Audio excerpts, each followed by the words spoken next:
You know, with the obesity epidemic, we know that the rates have tripled over the last 20 years in adolescents and the adult population. All we have to do is look at the CDC obesity maps and we can see that this is an epidemic of unfound proportions. Every PE teacher should try to incorporate some kind of program, because we're getting to the point you can't just have physical activities. You got to start teaching them how to live a healthy life. You know, we're not just PE teachers. We're trying to encourage a healthy lifestyle all around. I think the more we can remind them, you know, that you should go out and ride your bike after school before you go in and sit down and play that game on the TV. I think those small things can make a difference between a healthy child and we have children with overweight problems, even in first grade. Crackers, rye crackers, Melba toast, crisp bread, snacks. To me, they have a huge impact because a lot of kids, a ton of them here, eat breakfast here, eat lunch here. Some go to Latchkey and have snack. That's huge. I mean, that's 2 meals and a snack of their whole day. You know what I mean? So to me, it plays a really big role. What we're going to do is we're going to put our legs out in front of us, and then we're going to pull ourselves forward by our feet. Okay? We saw the data. We liked it. We had an initiative going on at the time where we were funding local health departments, and we offered Catch as one of the programs that they could choose. We were promoting physical activity and nutrition and tobacco programs, and the local health departments could choose which program that they liked, and we had 4 or 5 different local health departments choose the Catch program, and that's where it kind of got started in the state of Illinois. It's a program that not only targets the individual, but it also targets the family. It targets the institution. So if you look at the socio-ecological model framework of what you're looking at targeting the individual, you're looking at targeting the family, the institution, the community, which Catch does all of those, and you're looking at policy and environmental changes. So when you go into the schools, you're implementing Catch, you're also looking at changing the environment, and you're looking at then, okay, schools are coming forward and saying, superintendents, wow, this is a great program. I think we're going to go talk to our legislators about this. We're going to make a difference here. We're going to get the governor on board. And so then you get into legislation and policy, and I think, you know, once we make that stepping stone, we're starting to make some really good inroads about the importance of a program like Catch and how we need to do it early on for prevention. Okay, they usually are. It says breads and cereals without added fat. Illinois Governor Rod Blagojevich is very focused on health care and education, and so Catch combines both of those.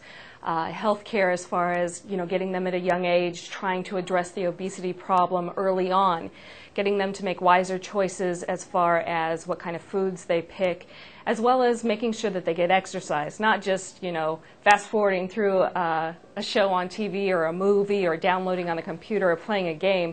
They actually still need to get out and do some physical exercises. So he's very focused on that, and the Catch program was a perfect fit for this. We went with schools that were interested. They called us. They were excited about the program. They knew about the program to start with. We knew that it would work well in those type of schools.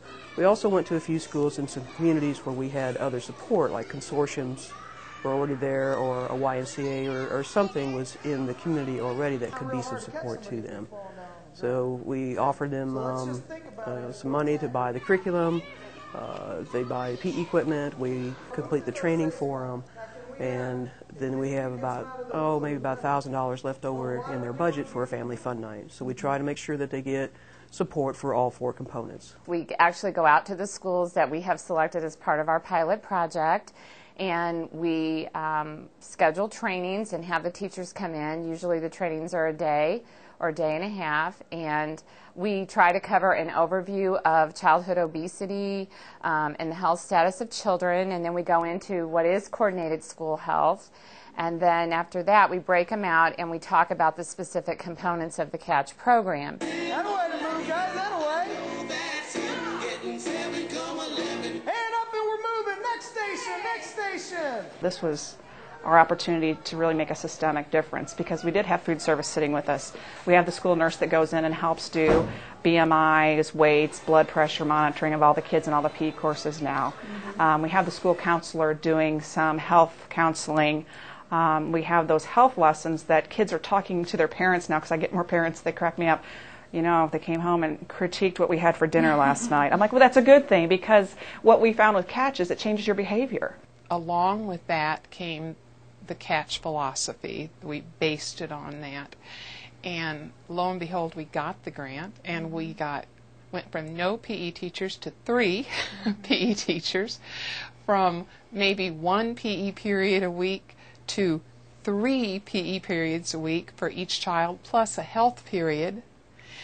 We hired 3 young, vibrant, excited teachers to teach it that literally embrace the program, and they have done a wonderful job.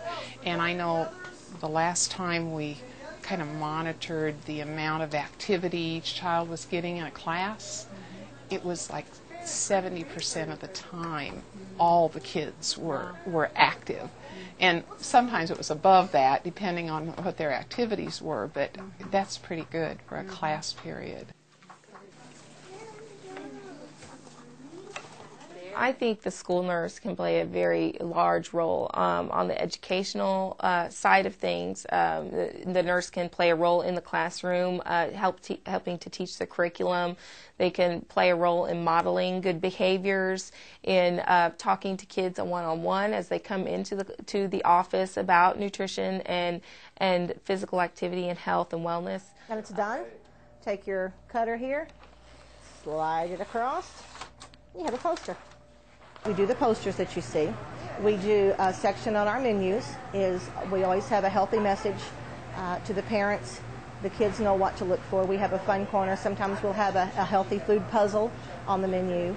And I just feel that we can influence what children eat as far as even when they grow up, of what they learn here in this building. And if we can affect 10 or 20 lives when they become adults, if they have learned that this is how I'm supposed to eat. I'm not talking dieting and that type of thing. We need to teach children to eat healthy from the time they're in kindergarten, actually even before that, so that when they grow up, they don't have the health problems that so many adults are facing nowadays. And I think this is the age to catch them at. I've noticed quite a few of the students that at the beginning of the year were real hesitant, real withdrawn, real shy. And, you know, as we go on now, they're some of the most, you know, active kids in the PE class. So, yeah, you can see energy levels jumping up. You can see kids, you know, socializing a lot more, because the games are so socially based, you know, rather than competitively based.